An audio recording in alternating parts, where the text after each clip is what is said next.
Live with doctor ਏਕੇ। ਮੈਂ ਔਰ doctor ਅਵਧੇਸ਼ Pandey ਆਪਸ ਦੇ ਕਿਸੇ ਵਿਸ਼ੇ ਨੂੰ ਲੈ ਕੇ ਆਪਸ ਚ ਕਰਾਂਗੇ, ਪਬਲਿਕ ਲਈ ਜਾਣਕਾਰੀਆਂ ਦੇਵਾਂਗੇ ਤੇ ਤੁਸੀਂ ਲਾਈਵ ਕਾਲਸ ਕਰਕੇ, ਤੁਹਾਨੂੰ ਇੱਕ ਨੰਬਰ ਦਿੱਤਾ ਜਾਏਗਾ, ਉਸ ਨੰਬਰ ਦੇ ਉੱਤੇ ਤੁਸੀਂ ਲਾਈਵ ਕਾਲਸ ਕਰਕੇ ਡਾਕਟਰ ਅਵਧੇਸ਼ ਪਾਂਡੇ ਤੋਂ ਆਪਣਾ ਕਿਸੇ ਵੀ ਵਿਸ਼ੇ ਦੇ ਉੱਤੇ ਤੁਸੀਂ ਕੋਈ ਜਾਣਕਾਰੀ ਲੈ ਸਕਦੇ ਹੋ। ਪਰ ਇਹਦੇ ਨਾਲ ਇੱਕ ਚੀਜ਼ ਤੁਹਾਨੂੰ ਦੱਸਣੀ ਜ਼ਰੂਰੀ ਹੈ ਕਿ ਇਹ ਜਿਹੜਾ ਪ੍ਰੋਗਰਾਮ ਹੋਏਗਾ ਇਹ ਸਿਰਫ ਤੇ ਸਿਰਫ ਇੱਕ ਜਾਣਕਾਰੀ ਦੇਣ ਵਾਸਤੇ, ਵਾਧਾ ਕਰਨ ਵਾਸਤੇ ਇਹ ਜਿਹੜਾ ਪ੍ਰੋਗਰਾਮ ਹੋਏਗਾ।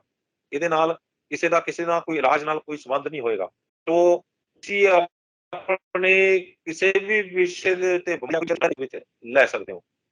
ਡਾਕਟਰ ਸਾਹਿਬ, ਤੁਹਾਡਾ ਨਿਊਜ਼ ਏਸ਼ੀਆ ਪੰਜਾਬੀ ਤੇ ਇੱਕ ਵਾਰ फिर बहुत बहुत स्वागत है जी। सत श्री अकाल जी, आपके सभी दर्शकों को सत श्री अकाल, नमस्ते, वड़क्कम and good evening ji.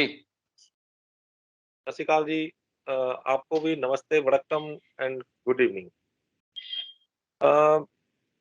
Doctor साहब, मैंने आपसे इजाजत ली और दर्शकों को मैंने ये सूचित भी कर दिया कि संडे को हम लोग, हर संडे के संडे को हम लोग जो है 10 से 11 बजे न्यूज एशिया पंजाबी के ऊपर जो लाइव प्रोग्राम करेंगे। इसके जनता जो है वो आपको लाइव सवाल करेगी, फोन कॉल के ऊपर जो है वो आपसे सवाल करेगी और आप उसके जवाब देंगे। तो थोड़ा सा इस विषय में जनता को आप भी सूचित कर दीजिएगा। जरूर, और मुझे बड़ी खुशी होगी आपको, आपकी जिंदगी में इतना सा भी फर्क मैं ला पाऊं किसी की भी जिंदगी में, वो मेरे लिए बहुत गर्व की बात होगी। क्योंकि आप अगर देखें, लेने देने वाली दुनिया तो बहुत है, लेकिन भारत की परंपरा ये रही है कि हम सब देने वाली परंपरा में ज्यादा विश्वास रखते हैं। जो त्याग किया वो ज्यादा महान हुआ। आप देखिए, इसी विषय में जो जितने लोगों ने त्याग किया है, आप देखिए उनकी महानता, राम से लेके ये गुरु नानक से लेके आप नीचे चलते जाइए, जिन्होंने त्याग किया वो महान हो गए। बहुत लेटेस्ट में आप देख लीजिए, ये दोनों गांधी जी और नेहरू जी में महान कौन बना? जिसने त्याग किया, गांधी जी महान बने।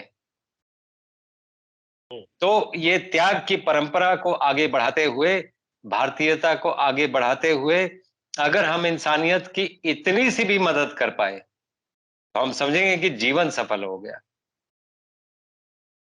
तो लेकिन एक और बात है जो आपने मेंशन किया, हम चाहेंगे कि लोग अपनी परेशानियां पूछें। अब उसको हम जवाब कैसे देंगे, क्योंकि यहाँ पर हम कोई चैनल पे मेडिकल एडवाइस नहीं दे सकते हैं, लेकिन ज्यादातर कुछ ऐसा जरूर करेंगे कि उनको हेल्प पहुंच जाए। जी जी जी, बिल्कुल बिल्कुल, हमारा भी यही मकसद है कि हम लोग ये चैनल जो है वो मेडिकल एडवाइस के लिए नहीं है, क्योंकि कानूनन हमें ये चीज जो हम लोग मेडिकल एडवाइस के लिए नहीं कर सकते। लेकिन किसी को अगर जानकारी देते हैं तो उसको घर बैठे उस जानकारी का अपने तरीके से लाभ ले सकता है, तो उसके लिए हम अपने आप को खुशकिस्मत समझेंगे। सब विषय के ऊपर हम लोग आते हैं कि विषय जो है वो विटामिन डी। विटामिन डी जो ऐसा विषय है जिसके ऊपर बहुत सारी बातें की गई, बहुत सारे यूट्यूब चैनल के ऊपर पूरा भरा हुआ, जहां देखो कोई ना कोई विटामिन डी के ऊपर बात करता है। लेकिन जब आपने मेरे से विटामिन डी की बात की तो मैंने आपसे पूछा नहीं, ना मैंने आपको ये बताया, ना मैंने आपके साथ कोई आर्गुमेंट किया कि इसके ऊपर तो बहुत सारी चर्चा हो चुकी है, क्योंकि मुझे पता था कि आप जब भी बात करेंगे किसी विषय के ऊपर वो सभी से हटके करेंगे। क्योंकि ऐसा नहीं होगा, क्योंकि डॉक्टर अवधेश पांडे की शख्सियत ही ऐसी है कि वो बात नहीं करेंगे जो सभी कर रहे हैं, क्योंकि उनका तो तरीका ही अलग है। तो इस विषय को आगे बढ़ाते हुए विटामिन डी थोड़ा-सा हम छू कर निकलते हैं। वैसे तो पता है विटामिन डी क्या है। थोड़ा-सा अभी विटामिन डी के बारे में थोड़ी जानकारी दें, ये हार्मोन है या विटामिन है या ये क्या है और बॉडी के अंदर क्या रोल है और किस तरह से हम लोग इसको लेते हैं? थोड़ा-सा इसको टच करके फिर आगे बढ़ते हैं। तो विटामिन डी तो खंडित दृष्टिकोण है ये।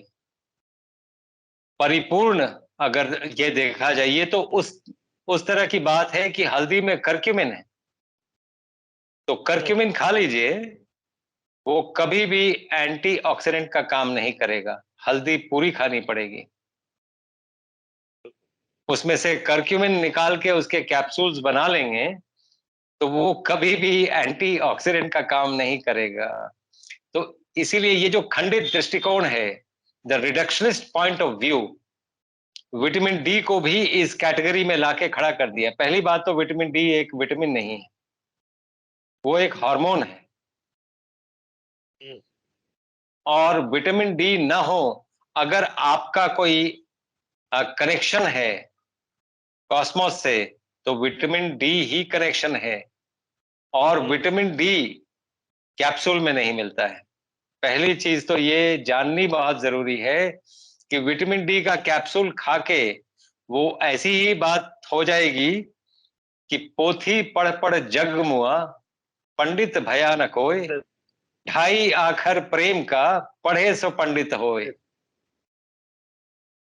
तो कहने का मतलब ये है कि विटामिन डी कैप्सूल में तो ढूंढते रहिए। अगर सूरज में चले जाते, इंडोर्स न रहते, सूरज में चले जाते, और हम तो खुशकिस्मत हैं कि भारत में हैं।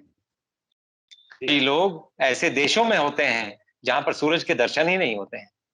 तो बिल्कुल। सूरज के दर्शन ना हो तो विटामिन डी आप जितना मर्जी लेते रहिए, विटामिन डी के लेवल्स आपके नॉर्मल हो सकते हैं, लेकिन विटामिन डी जो काम करता है वो नॉर्मली नहीं चलेगा।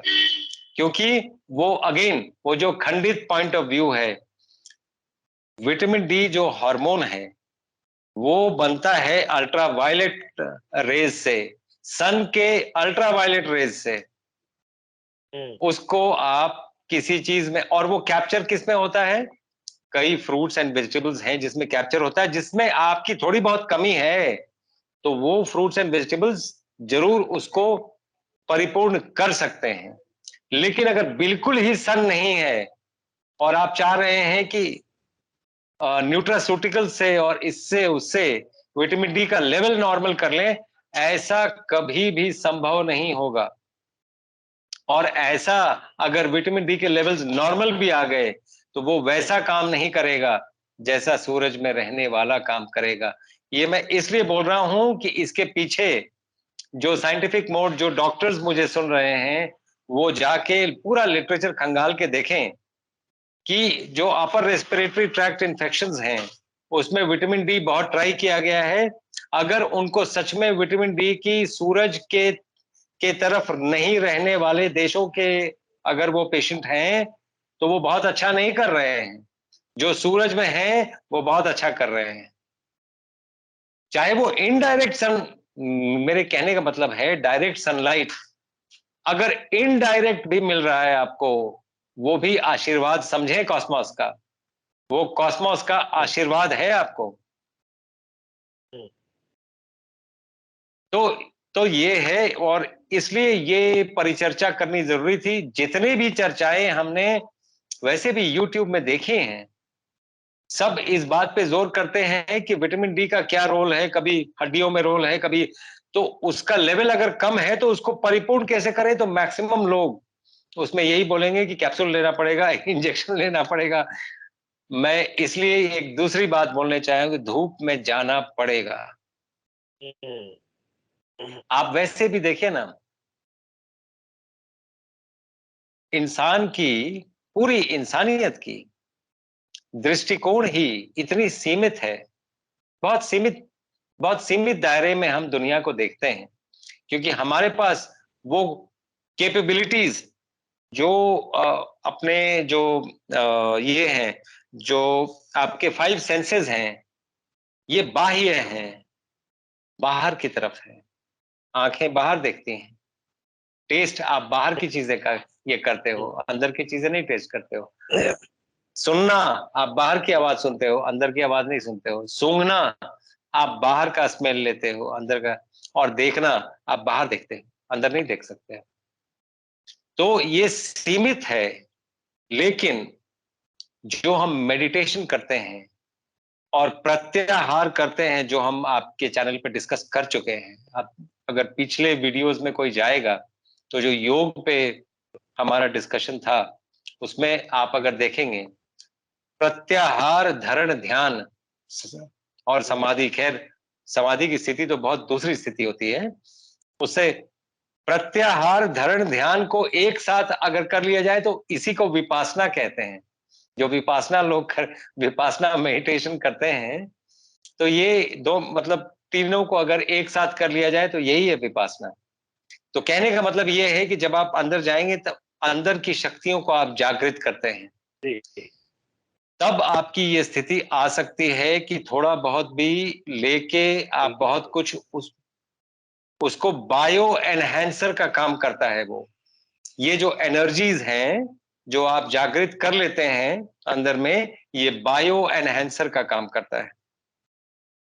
और आपने थोड़ा-सा भी अगर धूप ले लिया तो वो बायो एनहांसर से जितना आपको चाहिए बॉडी ले लेगी उसमें। लेकिन अगर वो मिसिंग है, तो आपको धूप लेना पड़ेगा। और विटामिन डी, हुँ, जैसा मैं आपको बता रहा था, इसका रोल पूरे के पूरे मेटाबॉलिज्म में, मतलब मैं अंडरस्कोर नहीं कर सकता हूं। ऐसी कोई बीमारी मैंने आज हुँ, तक नहीं देखी, या आज तक मैं जानता नहीं हूं किसी ऑर्गन को, ऑर्गन हेल्थ को, जो अफेक्टेड नहीं होगा अगर विटामिन डी सही नहीं है तो। अच्छा, मतलब सभी ऑर्गन के ऊपर इसका असर ऐसा पड़ेगा, सभी कोई डिसीज़ ऑर्गन के ऊपर असर पड़ेगा? ऐसा कोई डिजीज नहीं है और ऐसा कोई ऑर्गन नहीं है। तो आप देखिए, यही भारतीय दृष्टिकोण है कि आपने बाहर जाना है, धूप में बैठना है, सुबह सूर्य नमस्कार है। हमने 10 तरह की चीजें की हुई हैं कि समहाउ आप बाहर निकल जाएं और आप धूप में हुँ, कुछ ना कुछ ऐसा करें। हम हम पहले सूर्य नमस्कार करते थे, नदी में खड़े हुँ, होके सूरज को देखते, ये सभी चीजें इसको जो नाट्यशालाएं होती थी, नाट्यशालाएं हुँ, हुँ, हुँ, जो हुआ करती थी हमारी परंपरा में, कि आपको अगर यज्ञ करना है तो ये उत्तर की तरफ खड़े होंगे, ये हुँ, दक्षिण की तरफ हुँ, खड़े होंगे, ये यूं करके पानी डालेंगे, ये हमें सब सब पता था। तो ये बार बार ऐसे करने को ही नाट्य कहते हैं। और इसीलिए हुँ, हुँ, नाट्य शास्त्र हुँ, हमारे यहाँ है, भरतनाट्यम। भरतनाट्यम हुँ, अगर आपने सुना होगा, हुँ, हुँ, भारत को अगर आपको वो सभी चीजें मिलनी है तो वैसा नाट्यम करना पड़ेगा, तब जाके वो हुँ, चीजें हुँ, आपको मिलेंगी। इस नाट्यम के लिए आपकी परंपराएं बनाई गई हैं। अगर ठीक से अपनी परंपरा ही फॉलो कर लेते या करना शुरू कर देंगे तो बहुत सी बीमारियां वैसे ठीक हो जाएंगी। इसीलिए मैं बार बार, हर बार कोशिश करता हूं साइंस और स्पिरिचुअलिटी को मिलाने के लिए। साइंस और स्पिरिचुअलिटी को मिलाने के लिए आपने बात कही है डॉक्टर साहब। आपने साथ में बात की है अल्ट्रावायलेट रेज़। तो अल्ट्रावायलेट रेज़ के संबंध में कुछ मिसकंसेप्शन है कि अल्ट्रावायलेट रेज़ जो है वो स्किन के लिए हानिकारक है। ये कैंसर का कारण बनती है, अल्ट्रावायलेट रेज़ जो है वो खतरनाक होती है शरीर पे, और आप बोल रहे हैं कि उसी से जो है वो विटामिन डी मिलता है। आपने बड़ा अच्छा प्रश्न पूछा कुलवंत हुँ, सिंह जी। मैं जितने लोग सुन रहे हैं और जितने डॉक्टर्स भी सुन रहे हैं, अगर स्किन हुँ, स्पेशलिस्ट भी हैं, मैं उनसे हुँ, करबद्ध मेरा निवेदन है कि कम से हुँ, कम और कुछ नहीं तो एक ही सोर्स है एनर्जी का पूरे प्लेनेट पे, प्लेनेट अर्थ जिस पे हम रहते हैं, एनर्जी का हुँ, सोर्स एक ही है, सूरज। हुँ, हम कम से कम सूरज को किसी चीज के लिए ब्लेम ना करें, ये मेरी करबद्ध विनती। कम हुँ, से कम कैंसर तो डेफिनेटली नहीं होगा।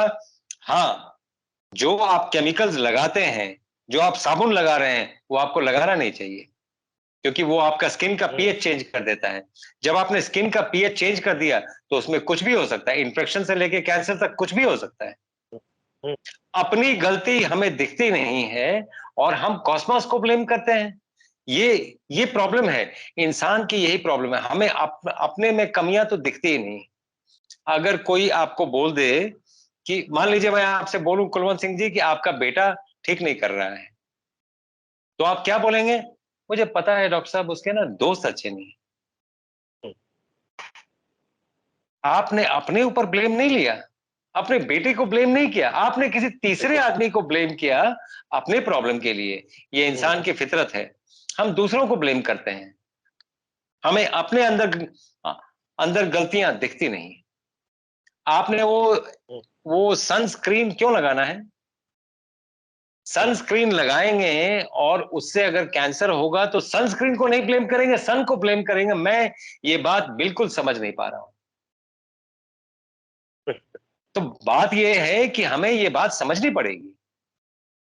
हुँ, अगर ऐसा ही सन से होता है तो जो जो गरीब लोग होते हैं, जो रोड पे ही रहते हैं, उनको तो कभी हमने देखा नहीं कि सूरज से हुँ, कैंसर हो गया उनको स्किन का। ऐसा कभी सुना नहीं, ऐसा कभी देखा नहीं। हुँ, तो वी नीड टू, हमें हमें इन साइंटिफिक डेटा पे भी, और इनके जनक कौन है, ये जो स्टडी निकली है इसका फंडिंग किसने किया है, ये सभी चीजें देखनी पड़ेंगी। तब जाके हम इस हुँ, कंक्लूजन पे पहुंचे कि हम जो भी है कम से कम बेसिक चीजों पे क्वेश्चन ना उठाएं। सूरज हुँ, के ऊपर कहीं कोई प्रश्न नहीं उठना चाहिए। ये मेरी करबद्ध विनती है साइंटिफिक वर्ल्ड से भी, हुँ, क्योंकि हमें पता है आध्यात्मिक हो या नॉन आध्यात्मिक हो। मैं इसलिए आपको इतने दावे के साथ कह रहा हूं क्योंकि पाइनियल ग्लैंड पे मैं पीएचडी कर रहा हूं। पाइनियल ग्लैंड अब तक हुँ, इंसान को यही पता है कि मेलाटोनिन बनाती है।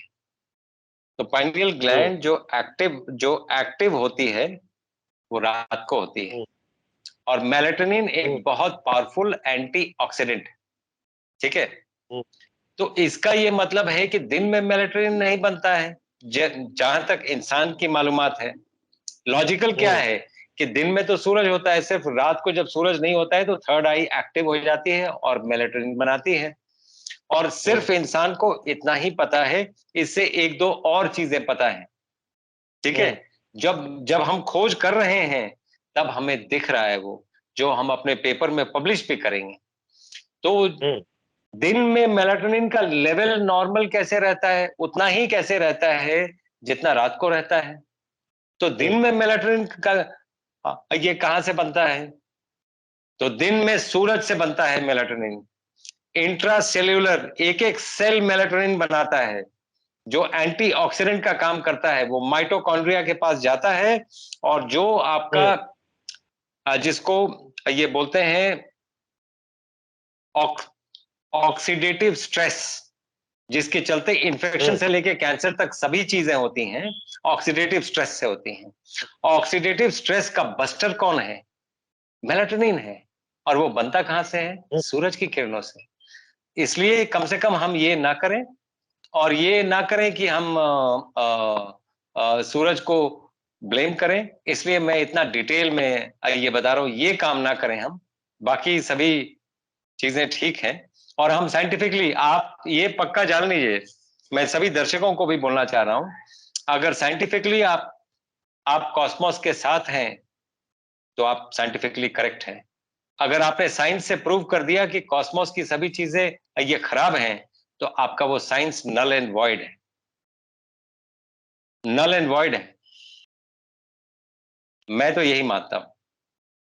जी। अच्छा डॉक्टर साहब आपने मेलाटोनिन की बात की है, चलो मुझे लगा कि ये भी थोड़ा-सा छेड़ देना चाहिए बीच में इसका भी। मेलाटोनिन स्किन के साथ क्या संबंध है इसका? स्किन के साथ मुझे लगा कि इसके पिगमेंटेशन का कुछ इसका इसमें कोई रोल होता है? जी। जी बिल्कुल है। वही, मेलाटोनिन के बहुत ज्यादा रोल्स हैं, इंसान को मालूम बहुत कम रोल्स का है। उसमें से एक हुँ, है स्किन का पिगमेंटेशन। जहां पर सनलाइट ज्यादा होता है, जैसे अफ्रीका, हुँ, हुँ, तो अफ्रीका के लोग डार्क स्किन्ड होते हैं, हुँ, इसलिए कि उनको सन रेज जो हैं वो हुँ, उतना नहीं चाहिए जितना नॉर्थ अमेरिका में या कनाडा में बैठे हुए किसी को चाहिए। इसीलिए कनाडा वाले फेयर स्किन होते हैं कि थोड़ा भी सूरज मिल गया तो उनका काम चल गया। अफ्रीका में बहुतायत है, सूरज की बहुतायत है, भारत में बहुतायत है, तो इसलिए डार्क स्किन्ड होते हैं लोग। और वो मेलेटोनिन डिटरमिन करता है कि आपका स्किन का टेक्सचर क्या होगा। मेलेटोनिन सिर्फ ये वो इसी नहीं, मेलेटोनिन और भी बहुत कुछ डिटरमिन करता है जो हम देख रहे हैं। मेलेटोनिन कैंसर भी रिवर्स करने में बहुत काम आ सकता है। जो हम कर रहे हैं, जैसे जैसे पाइनियल ग्लैंड को डीकैल्सिफाई कर रहे हैं, वैसे वैसे हम देख रहे हैं कि कैंसर्स, मतलब सभी बीमारियां, कैंसर्स भी रिग्रेस कर रहे हैं। अच्छा, एक बात बताएं डॉक्टर साहब, आपने अभी जी। बताया, क्योंकि मैं इसके ऊपर भी घूम के दोबारा मेलाटोनिन के रास्ते फिर दोबारा विटामिन डी के ऊपर आऊंगा। मेलाटोनिन की आपने बात की कि अफ्रीका में मेलाटोनिन जो है वो वहाँ के डार्क स्किन होती है क्योंकि वहाँ पे सूरज की किरणें ज़्यादा हैं और वहाँ मेलाटोनिन जो है वो ज़्यादा एक्टिवेट जी। हो जाता है और उसकी वजह से स्किन डार्क हो जाती है। तो डार्क होती है और कुछ नहीं। अफ्रीकन लोग आप देख सकते हैं कि सबसे ज़्यादा वर्ल्ड में मजबूत होते हैं क्योंकि उनके पास फिज़िक जो है वो उसके इसके अलावा मेलाटोनिन जो है, क्या आपने और भी कई रोल बताए हैं, सबसे ज बढ़िया फिज़िक तो उन्हीं की लोगों की, सिर्फ़ एक स्किन ही डार्क है ना उनकी, बाकी तो सारी हम्म। फिज़िक बढ़िया है। तो एक तो ये जी। बात है, दूसरी बात ये है कि अफ्रीकन कंट्रीज़ में क्या अभी आपने कैंसर की बात की कि वहाँ कैंसर की कमी होगी फिर तो? कैंसर, इनफैक्ट अगर बर्किट्स लिम्फोमा को निकाल दिया जाए तो अफ्रीका में कैंसर अनहर्ड ऑफ था, हुँ, अनहर्ड ऑफ। हुँ, जो वहां के लोकल पॉपुलेशन है, जो लोकल चीजें करते हैं, अमेरिकन फूड जब से इंट्रोड्यूस हुआ हुँ, तब से उनका कैंसर रेट्स भी ऑलमोस्ट उतना ही है जितना अमेरिका में बैठे इंसान का है। तो जो सैड पार्ट है ना, हुँ, सैड हुँ, सैड पार्ट है वो हुँ, सैड फूड। सैड का मतलब हुआ हुँ, स्टैंडर्ड अमेरिकन डाइट, हुँ, जो मैकडोनल्ड्स में मिलता है, और मतलब ऐसे ऐसे जो आपके मल्टीनेशनल ब्रांड्स हैं, ये हुँ, इतने टॉक्सिक हैं, ये इतने टॉक्सिक हैं, जिसको वो हमारी एक खेती विरासत मिशन में मुहिम चलती है, जहर मुक्त पंजाब। हुँ, हुँ, तो जहर मुक्त तो आप वेजिटेबल्स को कर सकते हैं अगर आप पेस्टिसाइड्स निकाल दे तो, लेकिन उस माइंडसेट को कैसे करेंगे कि आज पार्टी मैकडोनल्ड्स में है, हुँ। उस माइंडसेट को कैसे जहर मुक्त करेंगे आप, क्योंकि टॉक्सिन्स तो वहीं से आ रहे हैं। जल्दी-जल्दी से एक चीज़ और मैं बताऊँ कि मेलाटोनिन की बात अभी चली है तो विटामिन डी की भी बात चली। मेलाटोनिन एक वो चीज़ है कि उस स्किन की पिगमेंटेशन में बहुत बड़ा रोल होता है। तो लड़कियाँ जो हैं वो ज़्यादातर मुँह से लपेट के बाहर निकलती, तो विटामिन डी भी नहीं मिला उनको, और मेलाटोनिन से तो वो बच गईं। लेकिन विटामिन डी जो है वो उसकी डेफिशिएंसी बहुत ज़्यादा बढ़ गई, तो नुकसान हो रहा है। इसमें मैं एक साइंटिफिक फैक्ट बताऊंगा, आप आश्चर्य करेंगे। और इनफैक्ट ये आपने बड़ा हुँ, अच्छा प्रश्न पूछा है, क्योंकि ये आप अगर न पूछते तो शायद मैं बोल नहीं पाता। हुँ, आप देखिए, ये जो स्किन है ना अपना, skin is hmm, the biggest biggest ये tissue in the human body. Hmm, hmm, skin देखिए कहाँ कहाँ ये कवर कर रहा है, हुँ, हुँ, राइट। बिल्कुल। और अगर अतिशयोक्ति ना होते हुए सभी डिजीजेस स्किन डिजीजेस हैं, अगर ये बोला जाए तो भी कोई अतिशयोक्ति नहीं होगी।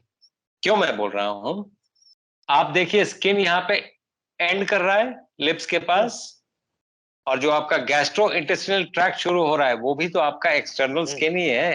हुँ, हुँ, आपका एक्सटर्नल स्किन 7 लेयर्ड है, हुँ, गैस्ट्रो इंटेस्टिनल सिंगल लेयर्ड है, वो भी स्किन ही है, वो भी एक्सटर्नल स्किन ही मानिए। तो जब सभी बीमारियां पेट से शुरू होती हैं तो ये क्यों ना कहा जाए कि सभी बीमारियां स्किन डिजीजेस हैं। अगर हुँ, गैस्ट्रोइंटेस्टिनल ट्रैक्ट को भी स्किन में ही माना जाए, जो कि अगर आप साइंटिफिकली देखें तो we are correct what we are saying. लेकिन इसमें मैं एक चीज बोलना चाहूंगा कि स्किन के पास ये एबिलिटी है कि अगर आपका हाथ भी धूप में है तो पूरी स्किन को पर्याप्त वो एब्जॉर्ब कर लेता है। तो ये कोई जरूरी नहीं है कि आपको फेस से ही एब्जॉर्ब करना है, जिसमें जो लड़कियां हैं कम कम से कम वो इस बात को ये समझें कि अगर फेस ढका हुआ है तब कोई बात नहीं, अगर हाथ भी एक्सपोज्ड है, स्किन का कोई भी पार्ट अगर एक्सपोज्ड है वो उतना एब्जॉर्ब कर लेगा। ज्यादा एक्सपोज हो तो आपको कम देर धूप में रहना पड़ेगा, अगर कम एक्सपोज हो तो ज्यादा देर रहना पड़ेगा।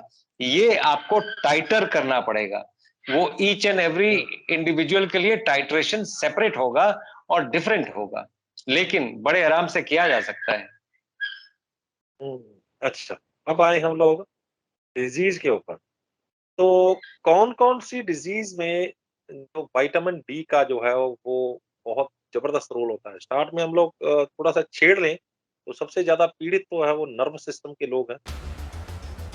मैं दर्शकों को बताना चाहूँगा, डॉक्टर अमर सिंह आज़ाद जो एमबीबीएस एमडी हैं, मैं आचार्य मनीष, हमारे साथ डॉक्टर अवधेश पांडे वो भी एमबीबीएस एमडी हैं, डॉक्टर विश्वरूप राय चौधरी, डॉक्टर खादर वली और हमारे पास 250 डॉक्टर्स की टीम, हमारी पूरी टीम ने मिल के पूरे भारत से शुगर को, बीपी को, जो गोलियां खिलाकर कंट्रोल करने का जो साइंस चल रही है, जिसको मेडिकल माफिया बोलते हैं, जो ये बोलता है कि गोली खा के कंट्रोल होती है, हम बिना दवाइयां शुगर को भी, बीपी को भी रिवर्स करना सिखा रहे हैं। तो आप हिम्स हॉस्पिटल चंडीगढ़ में संपर्क करो। ये यहाँ पे ये hymns hospital and institute of integrated medical sciences जो कि डेराबस्सी चंडीगढ़ में है। तो जब आप यहाँ पे आ रहे हैं तो क्या आपकी एक्सपेक्टेशन होनी चाहिए, वो एक्सपेक्टेशन हमारे थेरेपी से मैच हो रही कि नहीं, ये आपके लिए जानना ज़रूरी है before you start thinking about coming here. यहाँ आने से पहले कुछ बातें आपके दिमाग में क्लियर होनी चाहिए। तो उनमें एक काम हमारा होता है कि ड्रग्स, दवाइयाँ जो नशीली दवाइयाँ मिलती हैं, दी जाती हैं, जो एक वजह होती है पेशेंट की किडनी के ख़राब होने का, तो उन ड्रग्स को हम ड्रास्टिकली टेपर डाउन करते हैं, ड्रास्टिक टेपर डाउन। तो पहले तो मेंटल सेटअप ये करके आना है कि यहाँ आएंगे तो दवाइयाँ ड्रास्टिक टेपर डाउन हो सकती हैं। अगर आप उसके लिए तैयार हैं तो यहाँ पे आइए। इनका डायलिसिस पे है तो डायलिसिस का नेचुरल डायलिसिस पे आ जाएगा। हम तो बड़े सिंपली पेशेंट को ये समझाते हैं कि दुनिया में कोई भी बीमारी जुबान पे लगाम नहीं है इसलिए आई है। अगर जुबान पे लगाम खाने के लिए है तो डॉक्टर से वास्ता नहीं पड़ेगा। दूसरा, जो हमारे कैंसर के पेशेंट्स हैं, कैंसर के पेशेंट्स ये पहले ही जैसे डायग्नोसिस होता है उम्मीद छोड़ देते हैं कि अब तो टिकट कट गया, अब तो जाने की तैयारी हो गई, और साइकोलॉजिकली बहुत लो हो जाते हैं। तो छोटी छोटी चीज़ें भी उनके लिए बड़ा घातक हो जाती हैं।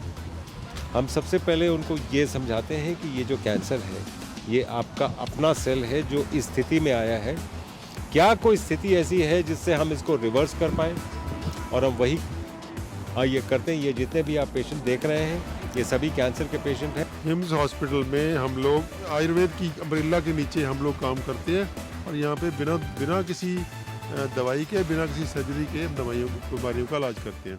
लीवर रोग, किडनी रोग, heart, psoriasis, cancer, leucoderma, BP, sugar, thyroid, मोटापा, घुटनों का दर्द, क्या आप भी हैं इन जैसी किसी भी लाइलाज बीमारी से परेशान? तो अब आपको चिंता करने की कोई आवश्यकता नहीं है, क्योंकि हम लेकर आए हैं हिम्स के नाम से दिल्ली व चंडीगढ़ के अंदर 2 बड़े हॉस्पिटल हैं, जहां पर आपके खाने पीने रहने की सुविधा के साथ साथ एक ही छत के नीचे Ayurveda, panchakarma, naturopathy, homeopathy, allopathy व आहारीय चिकित्सा के माध्यम से आपकी बीमारी का सही समय पर सही समाधान किया जाता है। अगर आप भी चाहते हैं अपनी बीमारी का सही समाधान सही समय पर पाना, तो आप हमारे हिम्स हॉस्पिटल में आकर भी अपनी बीमारी का इलाज करवा सकते हैं। हाँ, तो हम नर्वस सिस्टम में इसमें तो मैंने आपको जैसे पहले बताया कि ऐसी कोई डिजीज नहीं है जहां पर विटामिन डी का डायरेक्ट रोल ना हो उसके प्रॉब्लम होने में। ऐसी कोई डिजीज नहीं है। नाउ ज्यादातर लोग जो ये सुन रहे हैं और जो ये देख रहे हैं, diabetes, blood pressure, auto immune disease, cancer, kidney disease, skin disease, heart disease, ये सब में तो proven scientific role, we can prove it on a piece of paper. अगर if push comes to shove, sometimes we can prove it. लेकिन apart from this ऐसी कोई disease नहीं है जहां पर विटामिन डी और सूरज, विटामिन डी हम नहीं बोलेंगे, वो एक खंडित ये दृष्टिकोण होगा, हम सूरज की किरणें बोलेंगे। और हम ये भी बोलेंगे कि अगर कोलेस्ट्रॉल की कमी है आपको, मान लीजिए आप स्टैटिन्स या कुछ जो कोलेस्ट्रॉल लोअरिंग एजेंट्स हैं, अगर आप वो खा रहे हैं तो कोलेस्ट्रॉल की ज्यादातर कमी होगी आपको। और आप आश्चर्य करेंगे कि कोलेस्ट्रॉल ही अल्ट्रावायलेट कैप्चर करता है और विटामिन डी बनाता है। तो आपने कोलेस्ट्रॉल को ब्लेम करके क्या कर लिया? हम ये कोलेस्ट्रॉल वाले में ये चर्चा कर चुके हैं, फिर भी मैं रेटरेट करना चाहूंगा इसकी कितना इंपॉर्टेंट चीज है। जी तो आपने एक ही बार में कई चीज गिनवा दी, थोड़ा थोड़ा सा मैं टच भी कर लूं। आपने अभी नर्वस सिस्टम की मैंने बात की, नर्वस सिस्टम में ये कैसे काम करता है? विटामिन डी का क्या रोल होता है? विटामिन डी का डेफिशिएंसी हो जाए तो नर्वस सिस्टम पे कितना असर पड़ता है, कैसे असर पड़ता है? मैं बताता हूँ। एक तो पूरा का पूरा, जैसे मैंने पहले बताया हुआ, ये हार्मोन है और विटामिन डी ही सारा कुछ जो एंटीऑक्सीडेंट्स हैं बॉडी के, ये सूरज से चलते हैं। सूरज ही प्रोड्यूस करता है इंट्रासेलुलर मेलेटोनिन और भी कई चीजें, कई हार्मोन्स जो बेसिक हार्मोन्स हैं, डोपामीन, ऑक्सीटोसिन, सेरोटोनिन और एंडोर्फिन्स, ये बनते आपके गैस्ट्रोइंटेस्टाइनल ट्रैक्ट में है और यहां से ट्रांसपोर्ट होते हैं ब्रेन में। अगर आपका विटामिन डी की डेफिशिएंसी है तो ये बनने भी कम हो जाएंगे और बंद भी हो सकते हैं। आपने गौर किया होगा, मैं आपको इसका इफेक्ट दिखाता हूं, ये तो साइंटिफिक फैक्ट है, ये सबको पता है, ये सब ने गूगल सर्च करके मालूम कर लिया होगा। लेकिन क्या आपको पता है जो लोग सूरज में नहीं रहते हैं वो डिप्रेस्ड रहते हैं? आपको मैं भारत का एग्जाम्पल बताता हूं। अभी पीछे 10-15 दिन विंटर टाइम में सूरज नहीं था, ऐसा लग रहा था कि पूरे भारत में, वो डिफरेंस आपको न्यूज एंकर्स के न्यूज से आपको दिखेगा। उनकी शक्लें ही बनी हुई थी बड़ा डिप्रेस से, झगड़े के मूड में। मतलब आप देखिए, मैं ये नहीं कह रहा हूं कि न्यूज चैनल वालों की कहीं कोई, मैं ये गलती नहीं निकाल रहा हूं, उनकी शक्ल देख के लग रहा था कि ये डिप्रेस्ड है। कहीं ना कहीं कोई भी बात बोलिए तो चुप जाती है। आप देखिए, अगर छोटी सी बात, इसका इफेक्ट देखा जाए, भारत में डिवोर्स रेट्स बहुत कम है, वेस्ट में डिवोर्स रेट्स बहुत ज्यादा है। क्या आपको लगता है इसमें सूरज का कहीं ना कहीं कोई रोल है? सोचिएगा इस बात पे, सोचिएगा। ये एक सोचने का, गंभीरता से सोचने का विषय है। तो इसलिए डिप्रेशन है तो आप नाराज होकर बात करेंगे। जी,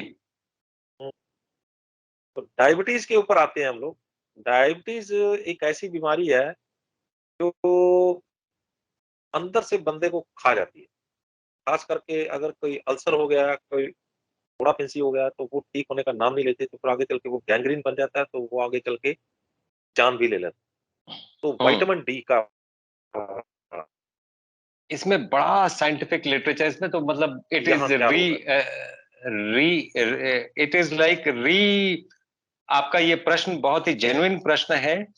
अगर इसका साइंटिफिक आंसर दिया जाए तो इतने ज्यादा पेपर्स हैं कि आपको गिनना मुश्किल हो जाएगा। अगर आप ठीक से, कोई भी गूगल सर्च करके फाइंड आउट कर सकता है कि विटामिन डी का रोल डायबिटीज में क्या है, वो बहुत से पेपर्स हैं, बहुत ज्यादा हैं इनफैक्ट। तो उस पे बात, मतलब जो बात मैं कन्वे करना चाहता हूं वो ये है कि कभी किसी को अगर डायबिटिक फुट है या कोई अल्सर हो गया है, अल्सर को आप नॉर्मल तरीके से ट्रीट करें और धूप में रख दें उसको। क्या लगता है आपको उस पर क्या असर पड़ेगा? ये एक करके देखने जैसी बात है। अब इसमें विटामिन डी का रोल ना हो, और इसके ऊपर भी कई पेपर्स हैं, कई पेपर्स जो निकालना चाहे साइंटिफिक डेटा, हम इतने कम टाइम में शायद वो साइंटिफिक डेटा ना बता पाए, लेकिन अगर कोई देखना चाहे तो कई साइंटिफिक डेटा हैं कि विटामिन डी का रोल कोई अल्सर हील करने में कितना ज्यादा है। तो विटामिन डी मतलब वो सूरज की बात कर रहे हैं। हाँ, यानी जी सूरज की किरणों से जख्म भी जो है वो भर जाते हैं, चाहे वो बिल्कुल, गैंग्रीन टाइप की जख्म क्यों ना हो। चाहे वो चाहे वो शरीर के हो, चाहे वो दिल के हो, चाहे वो दिमाग के हो, सभी जख्म भरते हैं। बीपी और कोलेस्ट्रॉल की बात आपने की है। बीपी, ब्लड प्रेशर, कोलेस्ट्रॉल तो आपने बता दिया कि कोलेस्ट्रॉल का क्या रोल रहता है, वो अल्ट्रावायलेट किरणों को जो है वो अब्ज़ॉर्ब करके अगर अगर लेता है तब जाके वो हार्मोन जो है वो कन्वर्ट होता है। बीपी का भी जी, थोड़ा-सा रोल बता दीजिए कि बीपी अगर किसी का फ्लक्चुएट कर रहा है, तो उसमें क्या रोल रहता है विटामिन डी यानी सूरज की किरणों का? मैंने आपको बताया कि जो माइटोकॉन्ड्रिया है सेल में, सेल में उसमें माइटोकॉन्ड्रिया। ऑक्सीडेटिव स्ट्रेस के जो मॉलिक्यूल्स होते हैं, एक्चुअली डिजीज वही कॉज करते हैं। हुँ, और ऑक्सीडेटिव स्ट्रेस सबसे ज्यादा स्ट्रेस से निकलता है, और ऑक्सीडेटिव स्ट्रेस का बस्टर, सबसे बड़ा बस्टर है मेलेटोनिन। सबसे बड़ा ऑक्सीडेटिव स्ट्रेस का बस्टर है मेलेटोनिन। तो जो स्ट्रेस के चलते जो आपका सबसे पहले तो ब्लड प्रेशर बढ़ेगा whenever you are in stress, because वैसे हार्मोन्स निकलते हैं। और नॉर्मली क्या होता है कि हुँ, जब आप स्ट्रेस में होते हैं, चाहे आप डिप्रेस्ड ही हैं, चाहे आप देखिए डिप्रेस्ड आदमी को बहुत जल्दी कोई ना कोई बड़ी बीमारी हो जाती है, क्योंकि जब भी depression is a form of stress, तो जब भी आप स्ट्रेस में होंगे ब्लड प्रेशर बढ़ेगा और इम्यून सिस्टम शट ऑफ हो जाता है। जैसे ही आप हुँ, स्ट्रेस में आते हैं, आप देखिए मान लीजिए शेर आ गया सामने, अब बॉडी को अपने आप को सर्वाइवल मोड में लेके जाना है, बचाना है उसको। वो इतनी लंबी चौड़ी बात है कि नहीं ऐसे सांस लो वैसे छोड़ो, ये नहीं कर सकते हैं, भागना है उस समय, उस समय भागना है। तो ये सब बातें बिल्कुल। बंद हो जाएंगी और वो भागना शुरू हुँ, करेंगे, तो वो स्ट्रेस हुँ, एक्टिव हो जाता है। तो जब भी आप स्ट्रेस में रहेंगे, चाहे वो किसी मोड में हो, आप हुँ, कुछ भी फूड डाइजेस्ट नहीं कर सकते हैं, और ना ही इसीलिए टीवी देख के नेगेटिव न्यूज़ देख के नहीं खाना चाहिए। और हुँ, बॉयफ्रेंड गर्लफ्रेंड या हस्बैंड वाइफ या दादा दादी आज के दौर में हुँ, हुँ, झगड़ा हो अगर आपस में, उस दिन खाना न खाएं, क्योंकि वो हुँ, खाना आप डाइजेस्ट नहीं, क्योंकि आप स्ट्रेस में हैं। तो आप हुँ, देखिए अगर ठीक से देखा जाए तो भारतीय परंपरा से रहने वाले लोग, आप देखिए भारत की परंपरा ये है कि आपको शायद ना पता हो, या हो सकता है पता भी हो क्योंकि आप इतने लोगों को मिलते हैं, डिवोर्स का कोई पर्यायवाची शब्द संस्कृत में नहीं है, है ही नहीं, नहीं है। है ही नहीं, क्योंकि हुँ, ये हमारी परंपरा ही नहीं। हुँ। तो डॉक्टर साहब एक बात बताएँ कि अभी आपने ये बोला कि जो बीपी का जो है वो इतना रोल इसमें है और अभी आगे अगर हम लोग चलते हैं तो बोन्स में तो एक ओपन इफ़ेक्ट है, ओपन इसका जो सीक्रेट है कि ये हड्डियों में इसका क्या रोल रहता है? उसमें तो सभी ने चर्चा की हुई है, लेकिन आप भी बोल दीजिए उसको कैसे डिफरेंट देखते हैं? आप देखें जब भी आप याद करिए, जब आप सोनार या लोहार कोई चीज बनाते हैं तो उसको आग में तपाते हैं, तब हुँ, जाके वो कॉम्पैक्ट शेप में आता है। तो बिल्कुल। ये चीज आप अपने हड्डियों में क्यों नहीं देखते हैं? आप अगर धूप में नहीं जाएंगे, अगर उसमें थोड़ा तपेंगे नहीं, तो हड्डियां मजबूत नहीं होंगी, एक के ऊपर एक सेल, इसलिए रेरिफिकेशन हो जाता है। और दूसरा, जो हार्मोन्स चलते हैं जैसे पैराथॉर्मोन, जो हड्डियों के मेटाबॉलिज्म से उनका पूरा लेना देना है, कैल्शियम मेटाबॉलिज्म से पूरा लेना देना है, वो कम होने लगते हैं। पैराथायराइड ग्लैंड, आजकल पैराथायराइड एडिनोमास बहुत निकल रहे हैं क्योंकि लोग धूप में नहीं जाते हैं। और वो आप अमूमन पैराथायराइड डिजीज के पेशेंट्स अपना विटामिन डी का लेवल चेक करा लें। अगर मैं नहीं भी जानता हूँ, मैं जानता हूं उनका विटामिन डी का लेवल कम होगा। इसका क्या मतलब है? इसका मतलब है अगर धूप में होते तो पैराथायराइड का डिजीज भी नहीं होता, और पैराथायराइड के डिजीज के चलते किडनी के स्टोन्स, मैंने आपको बताया ना, ऐसी कोई बीमारी मैं नहीं जानता हूं जहां पर मैं साइंटिफिकली ये प्रूव न कर पाऊं कि विटामिन डी का रोल नहीं है और या सूरज का रोल नहीं है इसमें, मैं न कर पाऊं।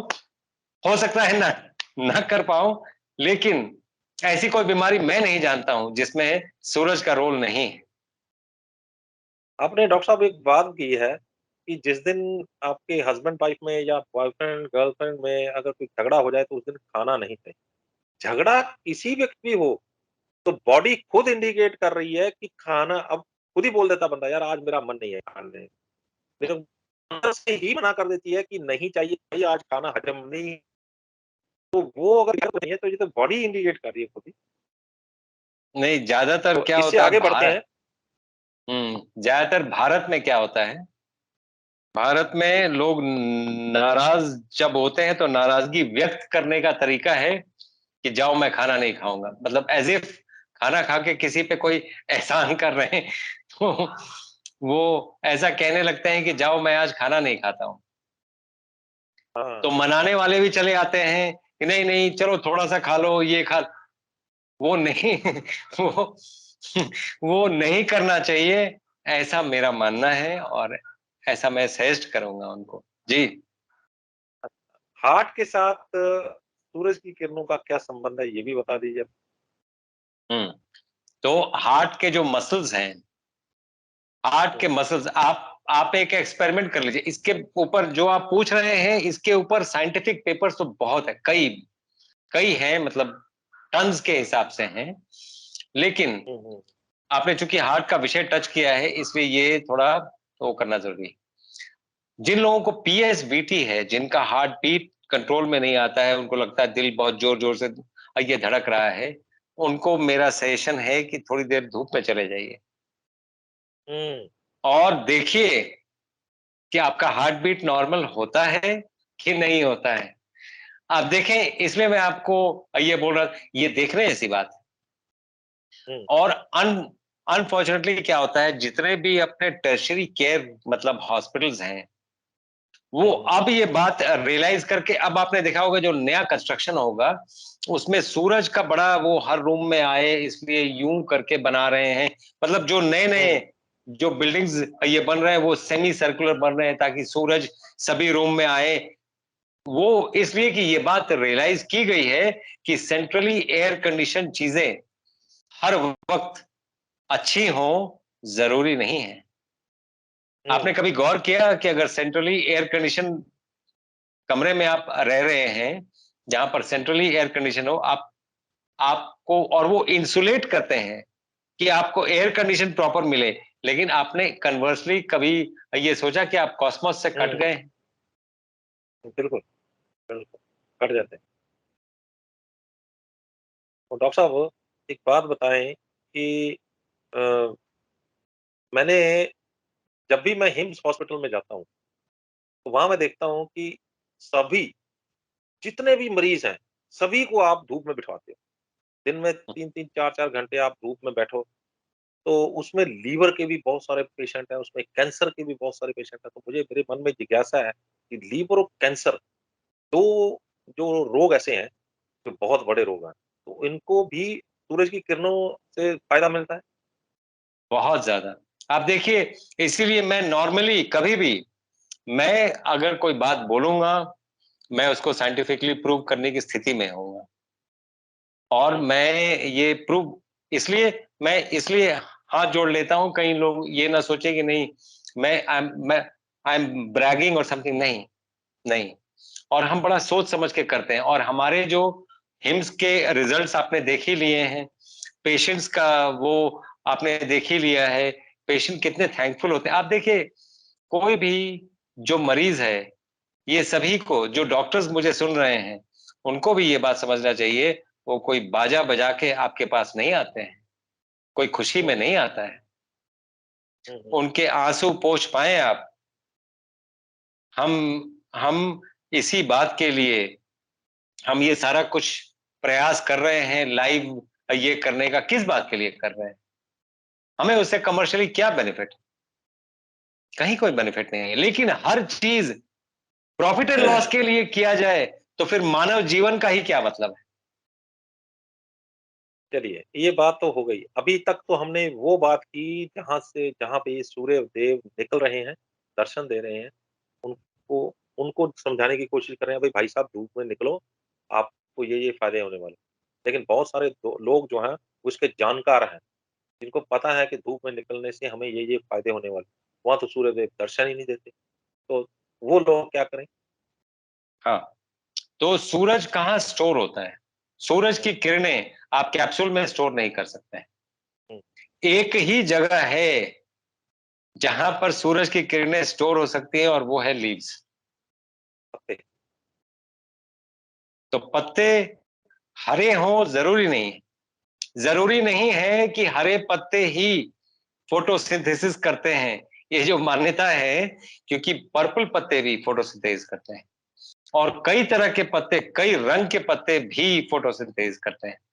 और अब तो ऐसे सैलामेंडर्स और ये भी मिलने लगे हैं जिसमें फोटोसिंथेसिस के पैचेस हैं, जो फोटोसिंथेसिस ये करके अपना खाना खुद बनाते हैं। तो ये जो हमारे देश का चलन है कि वो अब जाके वो चलन आ गया है, और सब में वो आगे कि आत्मविश्वास में आइए, आत्मनिर्भर भारत बनाइए। हुँ। तो जैसे प्लांट आत्मनिर्भर है, उसको ये किसी पे निर्भर नहीं है। हवा से पानी ले लेता है वो, और सूरज से रोशनी ले लेता है, और पानी से क्या मिलता है? H2O, ठीक है? सूरज की रोशनी से जो आपने CO2 छोड़ा, उसने उस फोटोन से CO2 को काट दिया, C ले लिया, O2 आपके लिए वापस छोड़ दिया। ये कार्बन C और H2O मिला के CH2O बन गया। अगर यही 6 मॉलिक्यूल्स हो गए तो C6H12O6 बन गया। यही तो ग्लूकोज है, यही तो प्लांट बनाते हैं। तो that was a full cycle for you,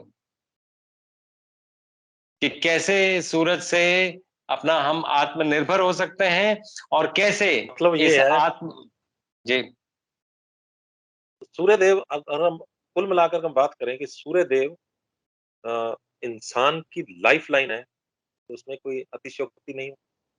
नहीं, बिल्कुल सही बोला आपने। इनफैक्ट सूरज न हो तो पृथ्वी की कल्पना और परिकल्पना दोनों नहीं हो सकती, दोनों नहीं हो सकते।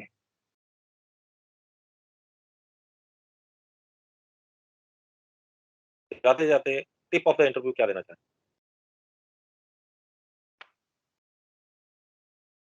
मैं वही बात बोलूंगा कि आप जो भी धर्म के अनुयायी हैं, जो भी पंथ को फॉलो करते हैं, उसको ठीक से फॉलो करिए, हेल्थ ठीक रहेगा। आप देखें, आप अगर सिख हैं तो 5 बजे आप गोल्डन टेम्पल चले जाते हैं, वहां पर परिक्रमा का ये करते हैं, चप्पल पहन के तो नहीं जाते हैं, आपका पैर जमीन पे पड़ता है। कई इलेक्ट्रिकल डिस्टरबेंसेस जो आपका ब्लड का थिकनेस को थिक कर सकते थे, ये थिन हो जाते हैं। आप धूप में घूमते हैं, विटामिन डी आपको मिल गया। आप देखिए, यही तो फल है, यही हेल्थ फल है। और सिर्फ आप ही नहीं, अगर मैं मंदिर जाऊं तो भी यही होगा। अगर आप ये मस्जिद जाएं, जैसे अपने ये मुसलमान भाई जाते हैं, उनको भी वही वही एडवांटेज है, सेम एडवांटेज है। ये सभी कुछ आपके हेल्थ के लिए बनाए गए हैं। अपनी जो भी आपकी परंपरा है, ठीक से उसको स्पिरिचुअली फॉलो करें, आपका हेल्थ ठीक रहेगा।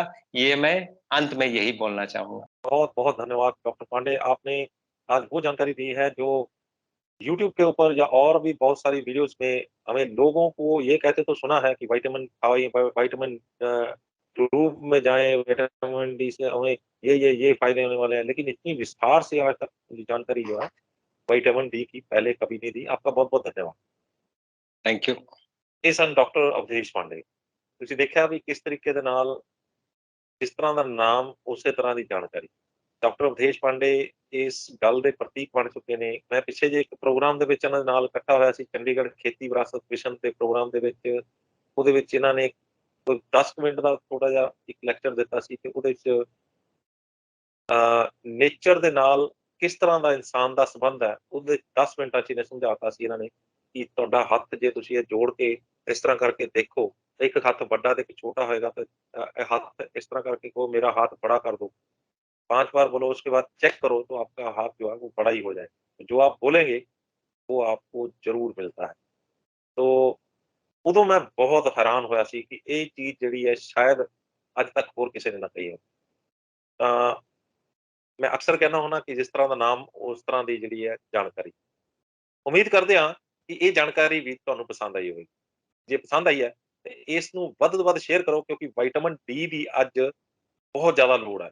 ਧੁੱਪ ਦੀ ਅੱਜ ਬਹੁਤ ਜ਼ਿਆਦਾ ਲੋੜ ਹੈ। ਅਸੀਂ ਏਸੀ ਕਮਰਿਆਂ ਦੇ ਵਿੱਚ ਵੜ ਕੇ ਅਸੀਂ ਦੂਰ ਰਹਿ ਕੇ ਅਸੀਂ ਆਪਣੇ ਸਰੀਰ ਨੂੰ ਕਵਰ ਕਰਕੇ ਰੱਖਦੇ ਹਾਂ, ਤਾਂ ਨਾ ਹੋਵੇ ਇੱਕ ਪਰਸੈਪਸ਼ਨ ਫੈਲਾਈ ਹੋਈ ਹੈ ਕਿ ਧੁੱਪ ਦੇ ਅਲਟਰਾਵਾਇਲਟ ਜਿਹੜੀਆਂ ਰੇਜ਼ ਨੇ ਉਹਦੇ ਨਾਲ ਕੈਂਸਰ ਹੋ ਜਾਂਦਾ ਹੈ। ਉਹ ਸਾਰੀਆਂ ਚੀਜ਼ਾਂ ਮਿੱਥ ਜਿਹੜੀ ਅੱਜ ਟੁੱਟ ਚੁੱਕੀ ਹੈ ਤੇ ਉਹ ਮਿੱਥ ਤੋਂ ਬਾਅਦ ਤੁਸੀਂ ਧੁੱਪ ਦੇ ਵਿੱਚ ਨਿਕਲਣਾ ਸ਼ੁਰੂ ਕਰੋ, ਸੂਰਜ ਦੀ ਰੋਸ਼ਨੀ ਲੈਣਾ ਸ਼ੁਰੂ ਕਰੋ। ਜਿਹੜੇ ਸੂਰਜ ਦੀਆਂ ਕਿਰਨਾਂ ਦੇ ਨਾਲ ਤੁਹਾਡਾ ਹਰ ਇੱਕ ਰੋਗ ਜਿਹੜਾ ਉਹ ਠੀਕ ਹੁੰਦਾ। ਇਹ ਮੈਂ ਜਾ ਕੇ ਹਿਮਸ ਹਸਪਤਾਲ ਦੇ ਅੰਦਰ ਖੁਦ ਦੇਖ ਕੇ ਆਇਆ ਹਾਂ। ਹਿਮਸ ਹਸਪਤਾਲ ਦੇ ਵਿੱਚ ਸਾਰੇ ਹੀ ਮਰੀਜ਼ਾਂ ਨੂੰ ਬਾਹਰ ਵੱਡਾ ਸਾਰਾ ਇਹਨਾਂ ਦਾ ਗਰਾਊਂਡ ਹੈਗਾ, ਉਸ ਗਰਾਊਂਡ ਦੇ ਵਿੱਚ ਪਾਰਕ ਹੈਗਾ। ਪਾਰਕ ਦੇ ਵਿੱਚ ਹਰ ਮਰੀਜ਼ ਜਿਹੜਾ ਉੱਥੇ ਤੁਹਾਨੂੰ ਸੀਰੀਅਸ ਤੋਂ ਸੀਰੀਅਸ ਮਨੂੰ ਧੁੱਪ ਦੇ ਵਿੱਚ ਮਿਲੇਗਾ ਤੇ ਉਹ ਮਰੀਜ਼ 10 ਦਿਨ ਬਾਅਦ ਤੁਹਾਨੂੰ ਆਪ ਦੇ ਇਹ ਇਹਨਾਂ ਦੇ ਹੋਰ ਇਲਾਜ ਦੇ ਨਾਲ ਇੱਕ ਪਾਰਟ ਹੈਗਾ ਜਿਹੜਾ ਧੁੱਪ ਵੀ ਜਿਹੜਾ ਇੱਕ ਆਪਣੇ ਆਪ ਦੇ ਵਿੱਚ ਵੱਡਾ ਅਸਰ ਕਰਦੀ ਹੈ। ਇਹ ਇੱਥੇ ਸਾਬਤ ਹੁੰਦਾ ਤੇ ਜੇਕਰ ਤੁਸੀਂ ਵੀ ਇਸੇ ਤਰ੍ਹਾਂ ਡਾਕਟਰ ਅਵਧੇਸ਼ ਪਾਂਡੇ ਦੇ ਸਲਾਹ ਦੇ ਮੁਤਾਬਕ, ਇਹਨਾਂ ਦੀ ਜਾਣਕਾਰੀ ਦੇ ਮੁਤਾਬਕ ਤੁਸੀਂ ਧੁੱਪ ਦੇ ਵਿੱਚ ਆਪਣਾ ਕੁਝ ਵਕਤ ਬਿਤਾਉਂਦੇ ਹੋ ਤਾਂ ਤੁਸੀਂ ਚਮਤਕਾਰੀ ਜਿਹੜੇ ਨੇ ਉਹਦੇ ਨਤੀਜੇ ਦੇਖੋਗੇ ਕਿ ਤੁਹਾਡੇ ਅੰਦਰ ਦੇ ਰੋਗ ਜਿਹੜੇ ਨੇ ਉਹ ਦਿਨਾਂ ਦੇ ਵਿੱਚ ਕਿੰਨੀ ਜਲਦੀ ਉਹਦੇ 'ਚ ਫਰਕ ਪੈਂਦਾ।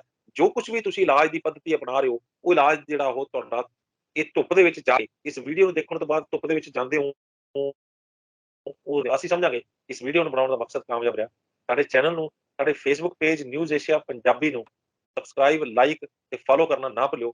ਅਗਲੀ ਵਾਰ ਫਿਰ ਹਾਜ਼ਰ ਹੋਵਾਂਗੇ ਇੱਕ ਨਵੇਂ ਮੁੱਦੇ, ਇੱਕ ਨਵੇਂ ਮਹਿਮਾਨ ਦੇ ਨਾਲ। ਉਦੋਂ ਤੱਕ ਮੈਨੂੰ ਦਿਓ ਇਜਾਜ਼ਤ। ਧੰਨਵਾਦ।